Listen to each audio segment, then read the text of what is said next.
Des portes fermées, des rideaux tirés. À Londres, le spectacle vivant est au point mort et le milieu est à la recherche de solutions pour éviter que son sort ne soit scellé.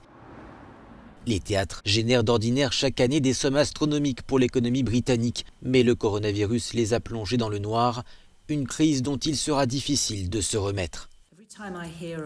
À chaque fois que j'entends parler d'une entreprise qui est mise sous tutelle, cela me fait peur parce que cela pourrait être nous. Pendant toute cette période, il n'y a pas eu un seul moment où j'ai pu me dire « nous arriverons au bout des difficultés » et nous ressentons tous la même chose.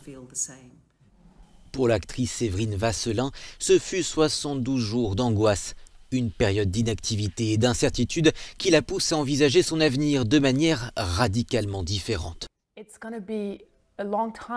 Il faudra beaucoup de temps avant que nous puissions réellement revenir à la normale. En fait, il est difficile d'avoir une vue d'ensemble de ce qui se passe.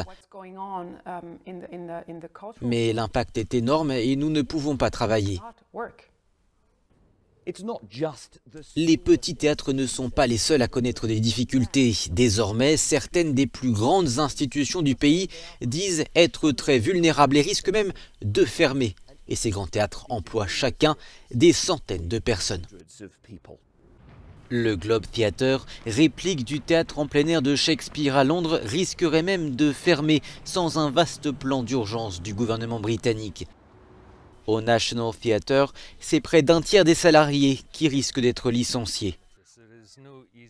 David Sanderson, spécialiste culture au Times, parle d'une situation calamiteuse. Il n'y a pas d'argent qui rentre et ils ont toujours les charges existantes.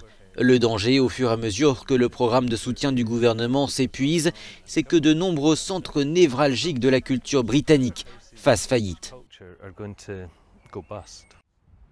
Le dossier est désormais entre les mains du gouvernement qui planche sur des pistes pour venir en aide au milieu du spectacle avant que les portes ne se ferment pour de bon.